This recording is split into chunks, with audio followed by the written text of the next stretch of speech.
Near Pune Mumbai food mall हे इतक्या खराब क्वालिटीचं आहे ना की मी आता हे कचऱ्याच्या डब्यामध्ये फेकून देणार आहे. हे काळं पडले काळं.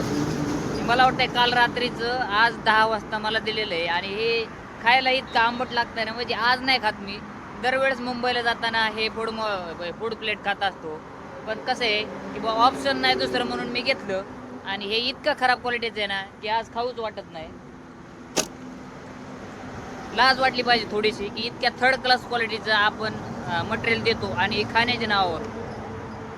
मित्रांनो, तुम्ही म्हणता तुला खायचं नव्हतं तर तू व्हिडिओ कशाला बनवला? टाकून द्यायचं तर टाकून द्यायचं. तर व्हिडिओ मी याच्यासाठी बनवला की ज्यावेळेस आपण 50 रुपयाची गोष्ट 100 रुपयाला विकत घेतो आणि 100 रुपयाला विकत घेतल्याच्या नंतर आपण त्याच्यामध्ये काहीतरी क्वालिटी एक्सेप्ट करतो. क्वालिटी नका देणार, निदान खाण्याच्या लायकीचं तरी ते असावा. ते सरळ सरळ मला घेतानाच वाटत होतं की बुवा ते रात्रीचं आहे, पण मला वाटलं ठीक आहे रात्रीचं सकाळी चालून जातं, एवढं काय खराब नसेल झालेलं. पण ती इतकं खराब लागत होतं की त्याच्यातून 2च ग्लास खाल्ले मी आणि ते सगळा ग्लास तो टाकून दिला.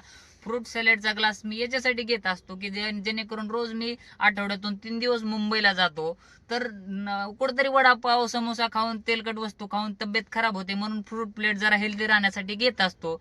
पण त्याच्यामधून जर ही क्वालिटी मिळत असेल तर एकदा जी दुकानं टाकण्यासाठी जी संस्था परमिशन देते त्या संस्थेने जरा चौकशी करायला पाहिजे की तिथं कुठल्या क्वालिटीचं फूड सप्लाय केलं जातं.